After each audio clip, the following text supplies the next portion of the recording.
Alright, what's up guys, it's me Hazardbiz back with another UFC video, and today we are going to be talking about my picks for UFC 293 taking place this weekend on September 9th. And today we are only going to be talking about the main card because there are quite a few fighters on the prelims that I am not too familiar with. And to start us off, we are going to be talking about Tyson Pedro versus Anton Turcal. The money line comes off as a pick'em, -110 to -110. Tyson Pedro had a great 2022, but this year he did take a loss to Modestas Bukauskas by decision. From what I've seen, Modestas Bukauskas had the speed advantage, and I think that Tyson Pedro's style is it's a little bit slower, more methodical, but he's very explosive and he's very technical. That front kick up the middle is going to make a lot of problems for a lot of fighters. And from what I've seen on Anton Turcal, I haven't seen too many fights with him on the UFC, but I have seen him lose to Jailton Almeida. And I mean, Jailton Almeida has been on a tear, so I don't really blame him. But he is on a 2-fight losing streak right now, and he looks to be a very creative striker. I've seen a spinning back fist KO of him from him. And he seems to be leaning more towards the grappler side, so I feel like we're gonna see Tyson Pedro's ground game come to work here. But I don't know if you can already tell, but I am going for Tyson Pedro. I think he might be able to finish him. I haven't really seen Tyson Pedro's grappling too much. I might be a casual for that, but he does seem to be very good. So that's who I'm picking. And for our next fight, we have a possible heavyweight banger with Justin Tafa and Austin Lane. A fight that ended pretty abruptly last time with a terrible eye poke. That it looked disgusting, I'm not going to lie.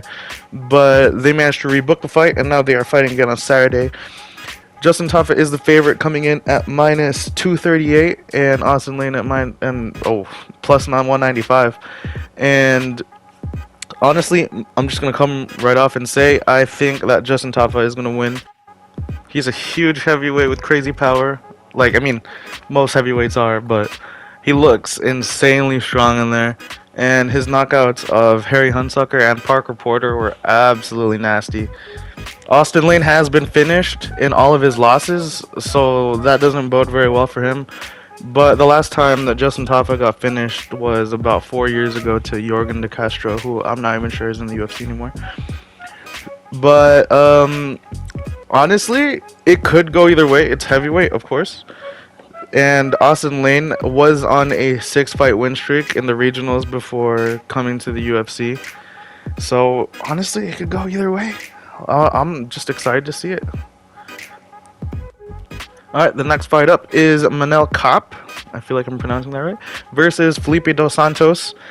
The money line comes out to -380 for Kape and plus 300 for Dos Santos, who is making his UFC debut nonetheless. Manel Kape is currently on a 3-fight win streak, and Felipe Dos Santos has never lost in his pro career. So this is definitely going to be an interesting fight. Manel Kape has a few good wins against people like Shalgas Jumagulov, Ode Osborne, and David Dvorak in his last fight. And from what I've seen of Felipe Dos Santos, he seems to be a very good grappler. He has 3 submission wins. He also has 2 KO TKOs, and he trains with Charles Oliveira. So I am going to be looking to see him take down Manel Kape throughout this fight, maybe even submit him. But I am going with the money line on this, and I am going to give my pick to Manel Kape. But Felipe Dos Santos does only have 7 fights in his career, and he's barely joining the UFC. So I do see a bright future ahead of him, especially if he wins this one, because this is quite a big test to start off. But anything can happen. I'm excited to see his skills, and let's go to the next one. And up next is one of my most anticipated fights of the night. Tai Tuivasa versus Alexander Volkov. Tai is the underdog in this fight, and notably so after his last 2 unfortunate losses to Sergey Pavlovich and Cyril Gane. And at the time of this video, the money line currently comes in at -245 for Volkov and plus 200 for Tai. Honestly, I'd put a little bit of money on the side for Tai to win by first round KO TKO, Might not be smart, but it's the heavyweight division. Anything can happen. And I do also think that his loss to Sergey Pavlovich has a little bit to do with the fact that he came off back to fight after such a short layoff, after taking a beating against Cyril Gane. And so I think he had just had too much damage there. But now he's had his 9-month recovery, I believe, or more. And I hope that he is going to be back to form before his loss to Cyril Gane. I don't know. He's one of my favorite fighters in the heavyweight division right now. And honestly, the safer pick is Volkov because he's a much lankier striker. He's a lot cleaner, and we've seen Tai Tuivasa struggle against a clean striker like Cyril Gane. Although I do think Gane is a better kickboxer than Volkov. But we also have seen Volkov kind of on a tear lately with his finish of Jairzinho Rozenstruik and someone else I forgot. Oh yeah, he finished Alexander Romanov. But I think he's looked really good lately. It's gonna be a very tough fight for Tai unless I don't know he lands like Derek Lewis did in his fight against Volkov. But he's only lost to Tom Aspinall and Cyril Gane in the past 2 years, so I think it's gonna be a very tough fight. But I'm still taking Tai. And for the much anticipated main event of the night, we have the first male Chinese champion, Israel Adesanya, taking on Deshaun Strickland. Now I see this fight going one of 3 ways. First way, Israel by decision, which is, not that uncommon nowadays. Israel by knockout in round 1 or 3.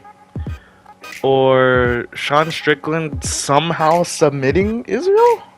I really don't see that coming, but crazier things have happened before. And Israel is the minus 650 favorite in this fight, which is not surprising whatsoever. Strickland is a plus 470 underdog. But much has been made of Sean Strickland's grappling and how apparently good it is, with talks of even him taking down Magomed Ankalaev easily in training, which is pretty unbelievable, but who knows. We didn't see his grappling against anyone, really, in his recent fights. Not against Abus, who he TKO'd, and not against Alex Pereira, who he got knocked out against. But honestly, if we see Sean Strickland out grappling Izzy, that'll be insane. But honestly, after that win over Pereira that Izzy got, it's pretty hard to choose against, I'm not gonna lie. I'm picking Izzy for a KO/TKO in round 1 or round 3. If not, a decision, of course. But yeah, let me know if you guys agreed with my picks. What did I get wrong? Come back here to tell me my picks were all terrible on Saturday night. And let me know your picks down below. Thank you guys for watching. See you next time.